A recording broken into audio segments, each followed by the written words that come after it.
So were they Shinarites or were they Sumerites? Possibility. Okay? So these Greeks gave this name to them, right? As referred to them as Sumerians. When they went in there.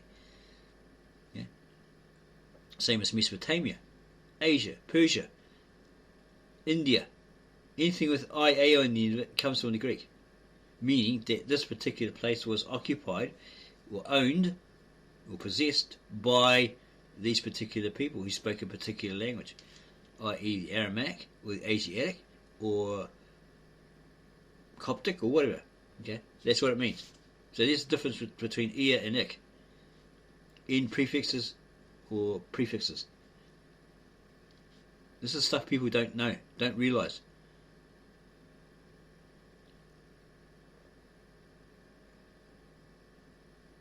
Okay, so the followers of Yeshua Mashiach or Jesus the Messiah from the East are ignored and forgotten, and their faith is denied. Who are these followers of Yeshua or Jesus? They are descendants of the Asherai in Mesopotamia, northern Mesopotamia, such as the Surai, Atarai, Assyrians, the descendants of the Babylonians in southern Mesopotamia, such as the Chaldeans and Sumerians, the balance of the Aramaic speaking people in the Near East and the Holy Lands, the descendants of the small kingdoms that proliferated during the Greek and Roman empires, and the descendants of the African followers of Yeshua Mashiach, such as the Ethiopians and the Copts, or the Coptics. There are millions of Aramaic speaking people in Asia from the Apostolic Age in India, China and the Far East. There are Armenians, Maronites, Melkites, Byzantines, Syrians, and literally hundreds of other ethnicities that are all forgotten by the West when it comes to mentioning who are the followers of Yeshua Mashiach or Jesus the Messiah. Who are all these nations and ethnicities that follow Yeshua Mashiach or Jesus the Messiah from the beginning of the Apostolic Age? They are the fruits of the labour of the 12 disciples of Yeshua Mashiach or Jesus the Messiah and the rest of the apostles that went east to preach the gospel. Why does the West only talk about Peter and Paul? What about the other disciples? Here are the names of all the disciples: Shimon Keeper, Simon Peter, Andreas, Andrew, his brother, Yaakov, James, Yochanan, John, his brother, Philippus, Philip, Bartholomew, Touma, Thomas, Matthew, Yaakov Bar, Halper, because that K is silent, so it'd be Halper, James, son of Alphaeus, Tadde, Jude, Shimon the Canaanian, Simon the Zealot, and Matthias, who was chosen to replace Yehuda, Judas Iscariot. What happened to them? Did they not go all over the world and preach the gospel of Yeshua Mashiach, or Jesus the Messiah? Were they not Jews who spoke the ancient Aramaic language? In what language were the books of the New Testament and the Old Testament written? Did they preach in Greek? Why deny the works of all these disciples and apostles of Yeshua Mashiach, or Jesus the Messiah? Why deny Eastern Christianity for 1,000 years? Western Christianity didn't begin until the second millennium. And now that it's in the third millennium, Western Christianity is trying to ignore the Eastern followers of Yeshua Mashiach, or Jesus the Messiah, again. But this can't happen because Maria, or the Lord Master, or Master God, won't allow it to happen. The knowledge of the original scriptures recorded in the ancient Aramaic language is beginning to be spread everywhere, and that's what we're doing. We're spreading it because we're influenced by this particular translator, because we haven't actually talked to him face to face, but we've communicated to him through email. Unfortunately, our account, so we have our Hotmail account all gone. We should have restored it, but we didn't think of it at the time. I should have copied them all or downloaded them or whatever, put them on a USB, etc. Unfortunately, we didn't.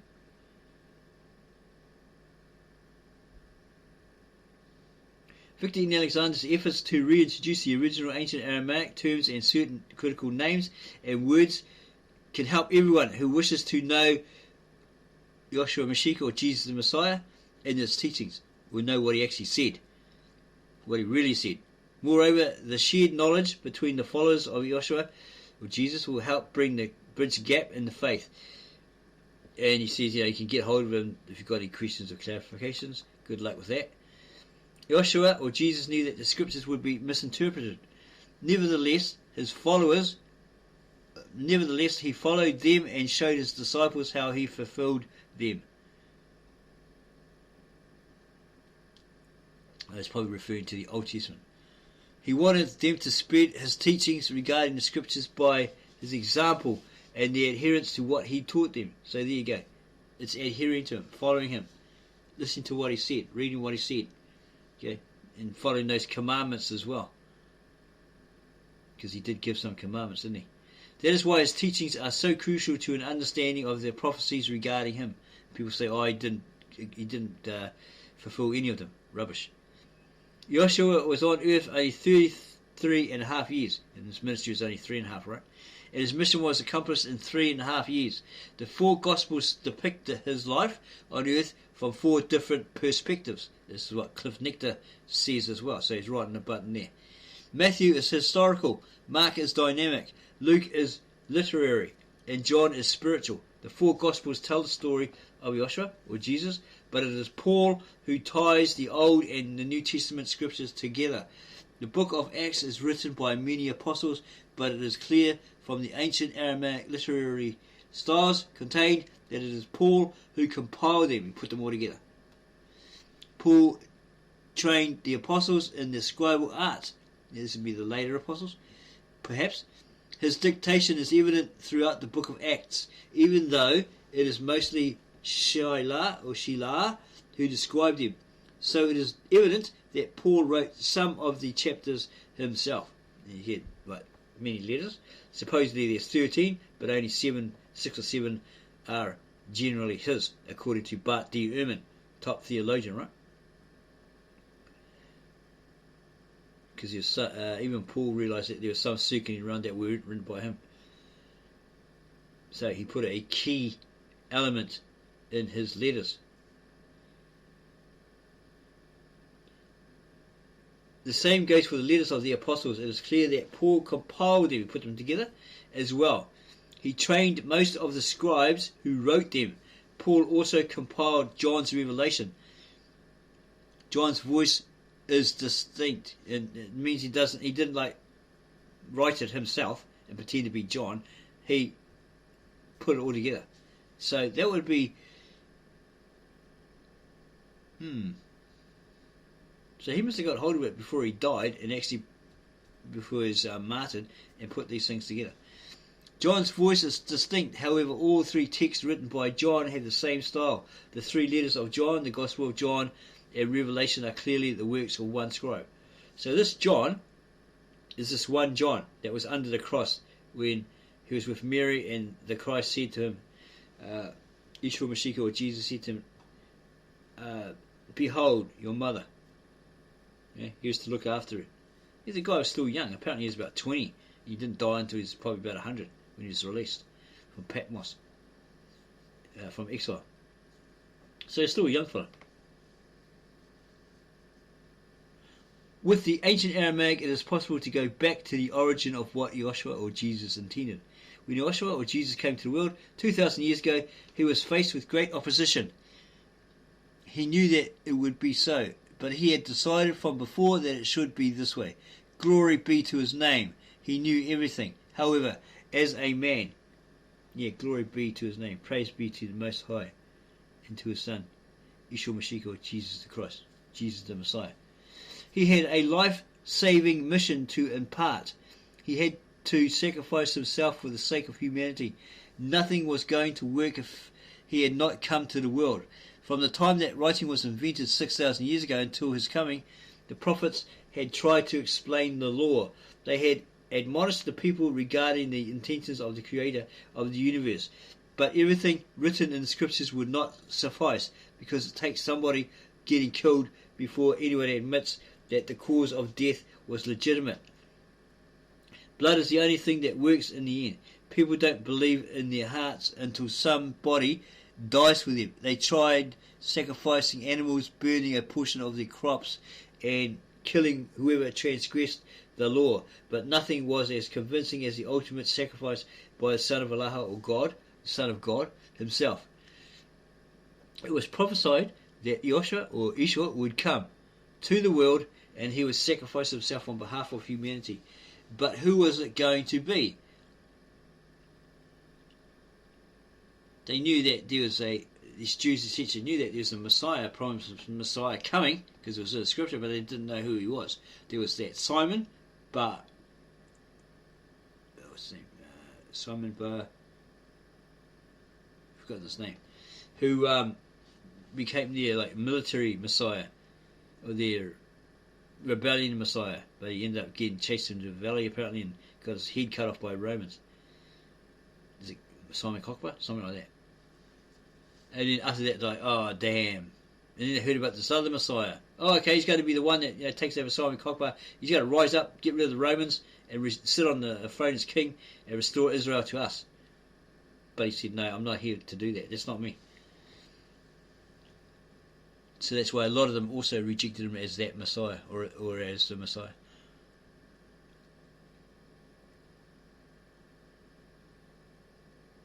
It was prophesied that Yeshua would come to the world and he would sacrifice himself on behalf of humanity. But who was it going to be? Secular historians have written about Yeshua, or Jesus, so you know that Yeshua did come, or Jesus came, to the world.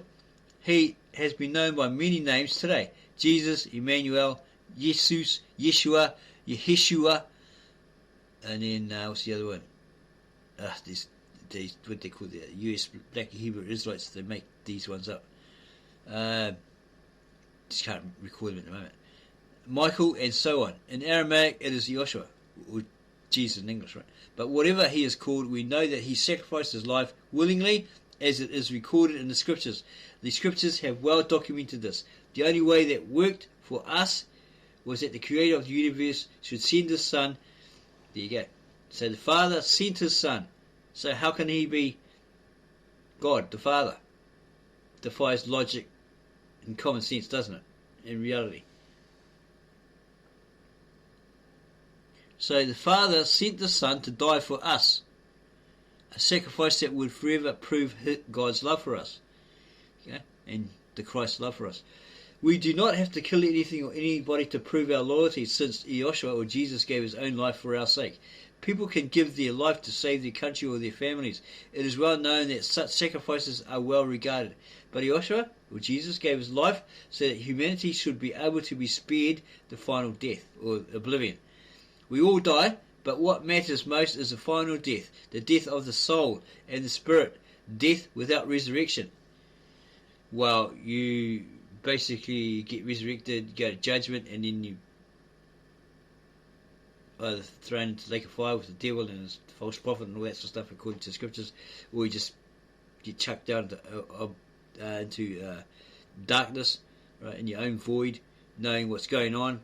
You can see all the people enjoying themselves, or, having fun, smiling, being happy and rejoicing, all this sort of stuff, praising God in paradise. And you go, oh mate, I messed up. I had the opportunity and look what I did. I thought I was Mr. Know-It-All. I thought I was Mr. Smarty Pants, and look who I am now. Damn, I'm an idiot, right? That sort of thing. Okay? That's your torment, possibly. Or, if you Christians want to put it that way, burn in hell forever. But it actually says you get thrown into the lake of fire, right? Along with the devil, the false prophet, and the Antichrist, apparently, something like that, right? Go look at the scriptures. And they get tortured by the angels forever and ever.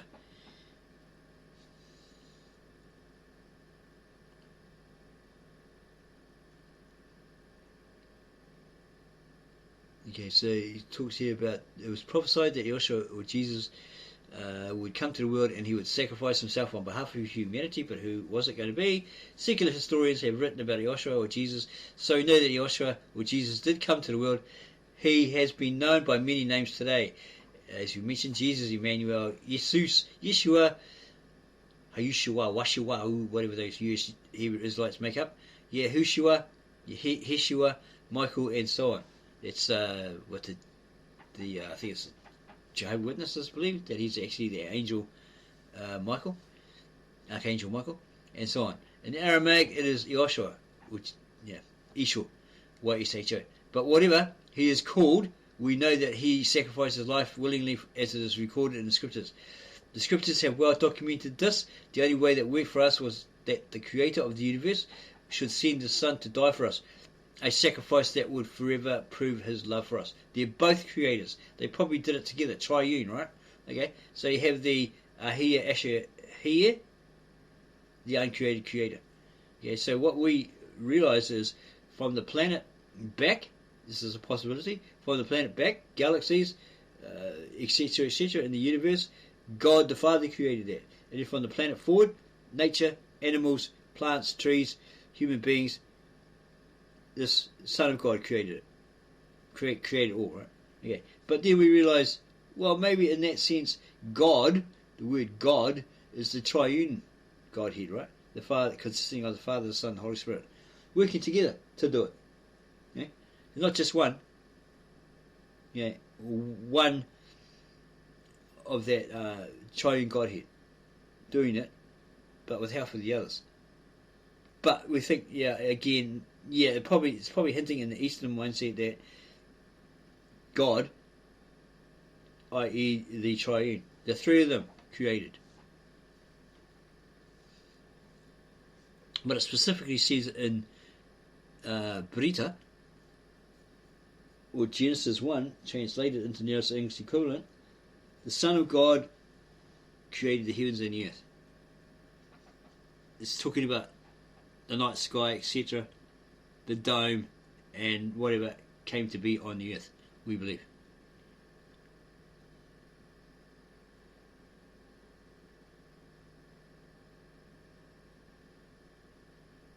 Yeah, it says here, Eosha, or Jesus, had to shed his blood and die for us before we would believe that he loved us.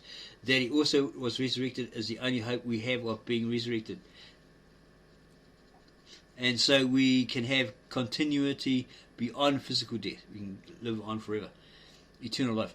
But what we seek is not just spiritual life, we want physical life after death too. That would probably be coming back and having that physical life again on the new earth with the Christ, etc., etc. It probably might be hinting at that. As human beings, we cannot comprehend physical death except if we agree to dying for a cause or for someone. And so, like Bruce Lee said, for you to truly be liberated, you must first die. Basically, something like that. On Long Street, you must die to your old self in order to be liberated with these old concepts that just don't work, that sort of thing, which you've been told, programmed, conditioned to believe that doesn't work. As human beings, we cannot comprehend physical death except if we agree to dying for a cause or for someone.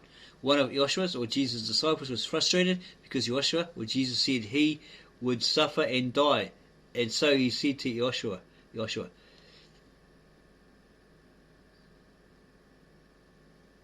then let me go bury my father. And Joshua said to him, let the dead bury the dead. He's probably talking about the spiritual dead, the non-believers. Possibly. The tragedy of death is when it is spiritual death. Those who deny Joshua or Jesus don't have the chance for spiritual life. Lazarus was resurrected. He lived a few more years, but he too would die the eventual first death, physical death, right, of the body. What we ought to seek is spiritual life, and that life is only through Joshua and Mashiach, which is the Messiah. It is the mission of this particular website, to present the true teachings of Joshua or Jesus Mashiach. Joshua Mashiach.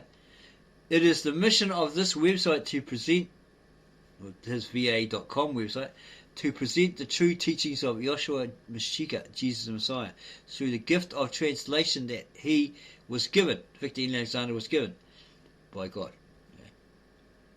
And he'd be posting the letters of Paul sometime after this.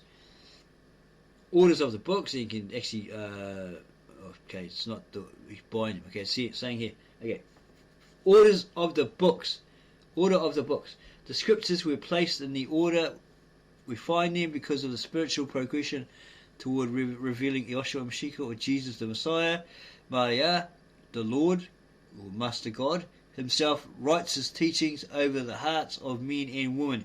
It is not by the greatness of men's visions or their magnificent intellects that the truth is preserved. It is in Maria's, or Master God's, own words that the truth is revealed throughout the ages. It is men's responsibility to point the way to the truth, and it is a woman's role to nurture their children in the true knowledge of the original scriptures. Many attempts have been made to obscure the path to the scriptures, but the scriptures keep finding their target. Maria himself, or Master God himself, reveals the scriptures to humanity. Our role is simply to allow the light to shine in. Therefore, read the scriptures in the order they were written and interpret their meanings in the context of what they teach. Do not zigzag through the books, picking a passage here and there to prove your own point of view. Follow the logic of Maria, or Master God, and not the wisdom of man.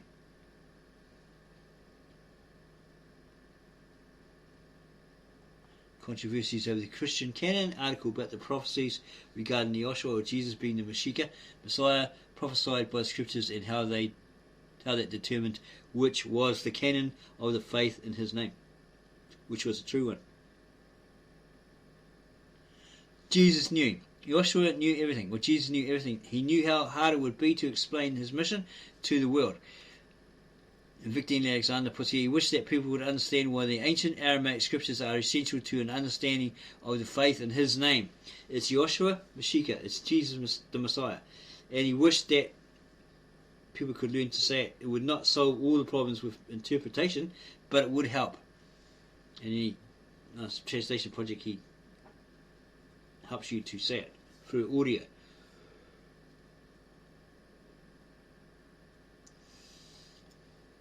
We prefer to use the YSHO, which is just Isho, or Isho. Yeah, Isho. Sometimes we have problems with it because we're not native-born Eastern speakers. But we listen to Victor Alexander's videos, and he says, it sounds like he says Isho, so, or Joshua. The controversies over which script was older and which was dialect of Aramaic that Joshua or Yeshua or Jesus spoke can all be traced to the denial that Yeshua or Jesus was the Mashiach, Messiah, prophesied by the scriptures, that he was Allah, or God in the flesh, and the multi of Allah, the manifestation of God who sacrificed himself for the sake of humanity. Only by following the ancient Aramaic language can one ascertain such words as the Trinity, Tala, Kenuma, or Kenume, and their meaning. Only by studying the ancient Aramaic language that was spoken by the prophet Jonah and the people of Nineveh several centuries before Yeshua came to the world, or Jesus came to the world. Does one realize that this dialect, called Asherit, the language of the Asherai, still retains the alphabet in the original order, with the original vowels and the manner of pronunciation peculiar to the Galileans of the time of Yeshua or Jesus? For example, I am the Alap and the Dal has been changed to I am the Alpha and Omega. The latter are the first and last letters of the Greek alphabet. This is not the correct title of Allah, or God. Other Aramaic derivatives, such as Arabic and Persian, don't retain the order of the alphabet either. So the concepts of the original scriptures aren't retained in these languages as well. All translations of the Bible retain many of the doctrines and stories of the Bible, but only the ancient Aramaic retains all of them. And Victor Alexander's translation is faithful to the original ancient Aramaic language that Joshua spoke and read, or Jesus spoke and read from the scriptures from. I read the scriptures from. The ancient Aramaic and the ancient Hebrew are the only dialects that retain all the consonants of the original scribal language of the Bible.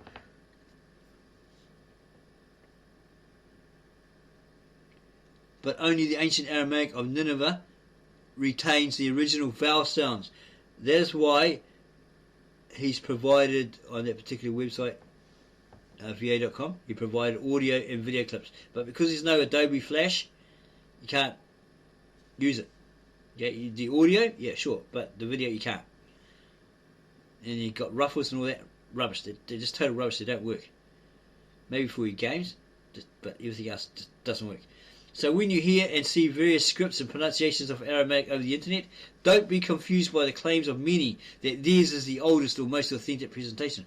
Like this one person got at us, kept getting at us, trying to argue with us, and say, "Oh, my teacher, my beloved teacher," okay, being a bit cheeky there, "my teacher, he's been doing it for 20, 30 years, so he knows how to speak it fluently." Went to that particular website, right, that he claimed, okay, thinking it was this other guy who puts down Victor Alexander, says, "Oh, you don't know how to speak Aramaic. I do.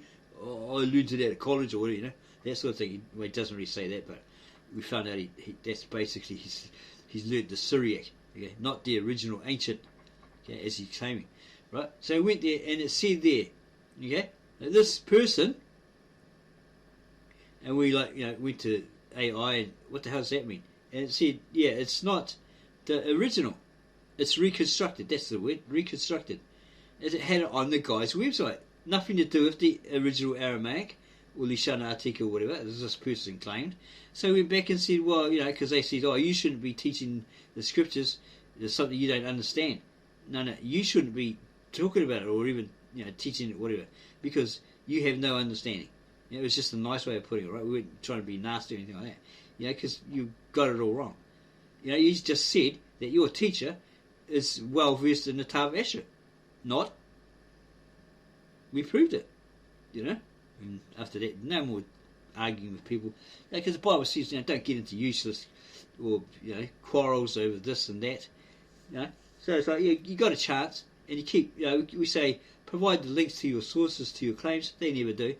Okay, they just want to argue. Then they start putting us down. It's like, well, okay, we're giving you all the facts here, the evidence, etc., etc. You keep trying to poo-poo us, so goodbye, block you, right? You don't have to keep going, you know, because they're just going to argue with you. It's pointless. Yeah, you've given them the truth. They don't want to know it. They want to deny it, undermine you, call you names, all that sort of stuff. Nah, I don't put up with that. I don't do it to them, so please don't do it to me. Because if you do, I'll block you. There's even an option to report you, only if it's necessary. So when you hear and see various scripts and pronunciations of Aramaic on the internet, don't be confused by the claims of many that theirs is the oldest or most authentic presentation. There's only one language and one dialect that Joshua or Jesus spoke, and that's the Galilean of his day, because he uttered from the cross in Galilean, not Hebrew, not Greek, not Chinese or Latin. Galilean of his day.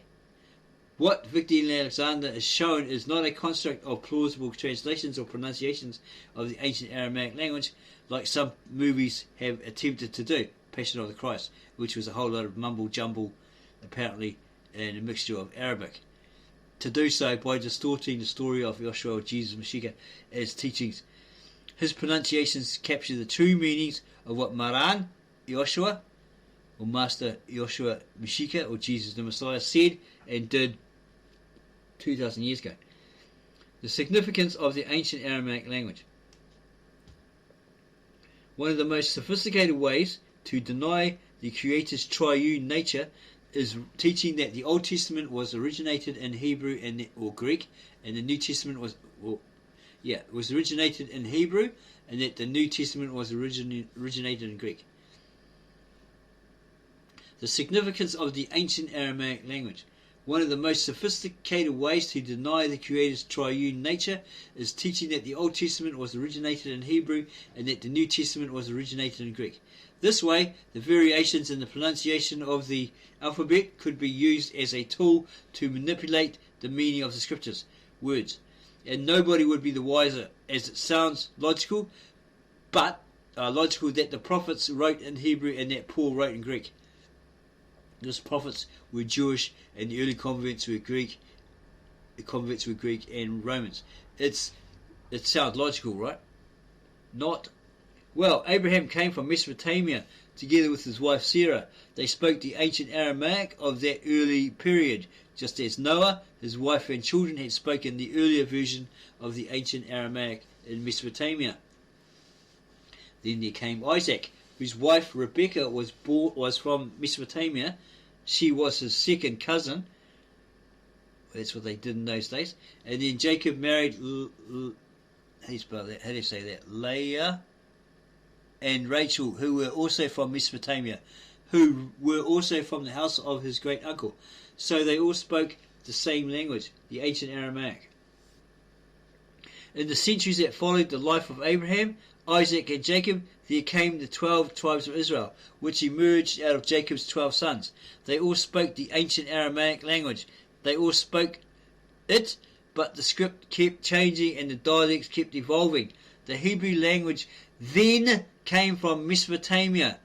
Okay? In Genesis 10, I think it is, or 11, it actually says there that the people were called, or were known as the Awer, A-W-E-R, because they crossed over the two rivers and they migrated into Canaan. A commentator who speaks Hebrew, he told us, yeah, that's what it means in Hebrew. It may be Aver or something else, but he said, yeah, it's basically the same word, same meaning. That's what it means in his language. Someone who crosses over, made a passage or made a journey.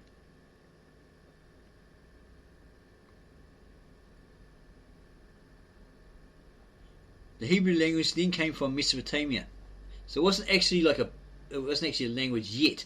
It was people first. Yeah, then Abraham had a son called Isaac, etc., and that's when it developed. So that's why you have the older sister language, the Aramaic, to the Hebrew. The word Avrai, Hebrew, that's why you have the Tav Ivri, or Avrai, came from the word for Passover, the angel of Allah, or God, Avu. In other words, passed over the children of Israel. He delivered them from death. Not too sure what that word is. Pasinun, or delivered them, because we don't speak the Aramaic. It's got like this little indicator underneath the C. Or delivered them, and therefore Pisha, or deliverance. Pisha is how the Jews pronounce the name of Passover in Hebrew even today. And when did the word Jewish come into use to describe the Hebrew people's religion and name? After Jacob's son Judah, Yehuda in Aramaic, settled in Judea, which was named after his tribe Judea, Yahud. Centuries later, the word for Jew became Hoidia. In short, all the biblical names were from the ancient Aramaic language. The Hebrew script and dialect evolved out of the original ancient Aramaic language. The actual script was modified after the time of Moses. The commandments were given to Moses in the ancient Aramaic because the ancient Aramaic was older than the Egyptian, and it did not depict pictures of animals in its forms. However, the Hebrew script, which is familiar to people studying the Bible in the Hebrew, is a more recent development. It was invented to codify the scriptures, but it led to altered interpretations, and therefore the present inconsistencies that resulted in denial of Yahshua's triune essence. So when he came, it's all messed up. So they looked at it. Well, no, it's not him. Yeah, according to this, no, he's supposed to turn up around about this time, because supposedly there's also that when they went down to the year 0, instead of going to 1, apparently they went 0, something like that. That's what we came across. We're not too sure on that one. You have to go and do your research on that. So that's why they were out. No, this can't be him. The Greek Septuagint and the Latin translations from it deleted the reference to the Trinity, and the modern Hebrew Torah is translated from the Septuagint for this reason also. So is that from the Septuagint, the Jewish Septuagint, or the Greek Septuagint? The Greek Septuagint and the Latin translations from it deleted the reference to the Trinity, and the modern Hebrew Torah is translated from the Septuagint for this reason. Also, it makes no reference to the Trinity. Other translations into Arabic and Persian don't contain the word for Trinity in its original form, Tala Kenuma. The Greek original translations also make a reference to the word Kenomia. It's Kenomos. The Greek language lacks many of the letters of the alphabet that refer to biblical terminology. Even the name of Yeshua or Jesus does not maintain any of the phonetics or letters of the original name, so it comes out as Jesus, which is translated as Jesus in English. These deficiencies in the Greek, Latin and Western languages make it very hard for a true understanding of the meanings of the New Testament, just as the reliance on the Septuagint has made it hard for a true understanding of the Old Testament scriptures. Yeshua Mashiach, or Jesus the Messiah, said to the Pharisees and the scribes in Matthew 12:39, "A wicked and adulterous generation wants signs, and no signs will be given it, except for the sign of Jonah," or the dove. So his name means, in English, it's the dove. Simon Peter was also referred to as son of Jonah, or son of the dove, probably descendant, something like that. The prophet. For just as Jonah was in the belly of the fish 3 days and 3 nights, so will the Son of Man be in the heart of the earth 3 days and 3 nights. The men of Nineveh will rise at judgment with this generation. He's talking about that era that he was in, right? And the Pharisees, etc., and hold it accountable, for they repented by the preaching of Jonah, and behold, one greater than Jonah is here now. So he's talking about himself. He's right there in front of their face. And you say, look, you're looking for the scriptures, you're trying to find me, right? It talks about me, yep, from the very beginning to now, right? Before now. And here I am. Hello. I'm in front of you, the one you're looking for, but you're ignoring me. You're denying me. You're not believing me. The language of the men of Nineveh was the ancient Aramaic. Nineveh was the last capital of Mesopotamia. That's the language that Jonah spoke to them when he was sent there, right, to these Ninevites. It was and it remains to this day the only sacred scribal language of the scriptures. The original ancient Aramaic church that emerged out of Jerusalem preserved the ancient Aramaic. So these disciples, etc., had this place, this like house, whatever, that they congregated at. Yeah? And then when Jerusalem was destroyed, they took off. Okay, with these original texts, etc., of what Jesus actually said, what they'd heard Jesus say, what he taught, and the miracles he'd done, etc., etc. Yeah?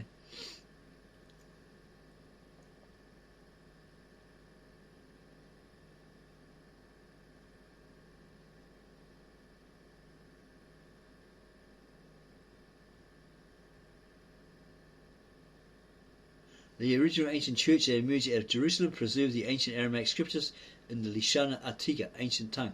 This is Victor Alexander's native language. Well, he speaks the modern dialect, right? He speaks, reads and writes the modern Aramaic, and he has also studied the ancient form of it over the last 60 years. He's probably about 80 now, something like that. And he knows most of the dialects of modern Aramaic, so when he does his readings from the scriptures, he tries to pronounce it as accurately as possible. Some say, oh, he's not saying it properly, the Lord's Prayer. He says, Abushmaya or something, Abun de Bishmaya. We should be saying Avon de Bishmaya, like me. You know? He don't give a stuff, right? He's a native speaker. He knows what he's talking about. These people don't. You've learnt it from a institution or a Bible college or something like that, you know.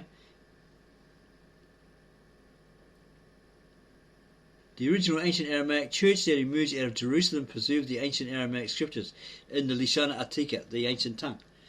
This is his native language, Victor Alexander's native language. He speaks, reads, and writes the modern Aramaic, and he has also studied the ancient forms of it over the last 60 years. And he knows most of the dialects of modern Aramaic, so when he does readings from the scriptures, he tries to pronounce it as accurately as possible, and not just to make it sound more authentic, but to maintain the original meanings of the words, the expressions, and figures of speech. That's why every book, every chapter, he always has idioms underneath to explain how these people were expressing themselves.